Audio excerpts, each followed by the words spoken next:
நண்பர்களுக்கு வணக்கம். இன்றைக்கி நம்ம பார்க்க போகிற காணொளி எதிர்மறை உணர்வுகளை கையாளுறது பற்றி. காணொளிக்குள்ளே போகிறதுக்கு முன்னாடி மறக்காமல் இந்த சேனலை சப்ஸ்கிரைப் பண்ணிக்கோங்க. அது மட்டும் இல்லை, வர ஏப்ரல் 7 மதியம் 3 மணிக்கு நமக்கு ஏற்படுற மனத்தடைகளை நம்ம கடந்து வர்றது பற்றின ஒரு இலவச வெபினார் நான் நடத்த இருக்கேன். உங்கள் அக்காக்கோ இல்லை உங்கள் மனைவிக்கோ உங்கள் தங்கச்சிக்கோ இது பயன்படணும்னா கண்டிப்பாக அவங்கள இதில் பதிவு செய்ய சொல்லுங்கள். இதுக்கான லிங்க்கு நான் கீழே டிஸ்கிரிப்ஷனில் கொடுத்துருக்கேன். வாங்க காணொளிக்குள்ளே போகலாம். எதிர்மறை உணர்வு கையாளுறதுக்கான ஒரு 6 வலிமையான வழிமுறைகள்.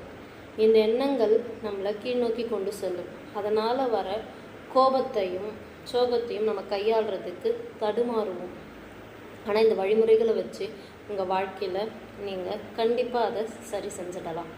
முதல் வழிமுறை என்னன்னு பார்த்தீங்க அப்படின்னா, நீங்கள் முதல்ல அந்த உணர்வோ எண்ணமோ நமக்கு வரும்போது அதை ஆமோதிக்கணும்.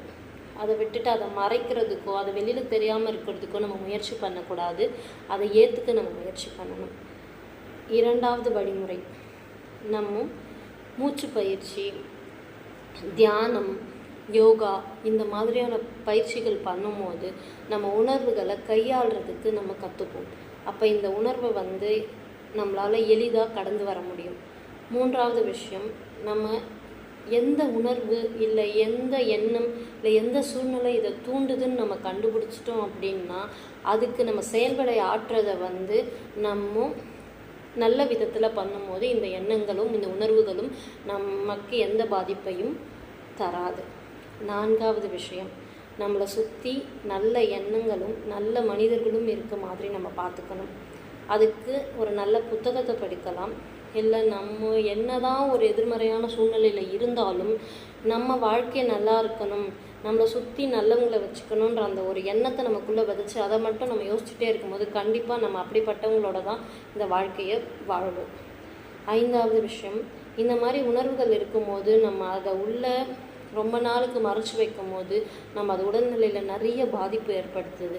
அப்படி பண்ணாமல் அதுக்கு பதில் ஒரு நோட்டு புத்தகத்தை எடுத்து நீங்கள் உட்காந்து அன்னைக்கு உங்களுக்கு ஏற்படுற இந்த மாதிரி உணர்வையோ இந்த எண்ணங்களையோ நீங்கள் எழுதும் போது அது உங்கள் உடம்பை விட்டே போகிற மாதிரி கண்டுபிடிச்சிருக்காங்க. தினமும் இந்த மாதிரி ஒரு விஷயம் நீங்கள் பண்ணும்போது கண்டிப்பாக அது உங்கள் உடம்பையோ உள்ள உங்களையோ பாதிக்காது. ஆறாவது விஷயம், மன்னிப்பு.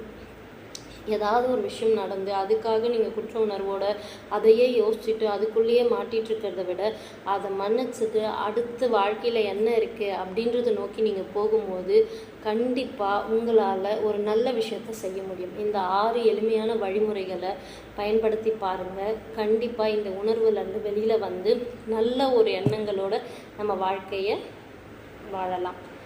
மறக்காமல் காணொளிக்கு சப்ஸ்கிரைப் பண்ணிக்கோங்க. கீழே இருக்க டிஸ்கிரிப்ஷனில் லிங்க் கொடுத்துருக்கேன். உங்களுக்கு தெரிஞ்சவங்க கிட்ட சொல்லி ரெஜிஸ்டர் பண்ணிக்கோங்க. நன்றி, வணக்கம்.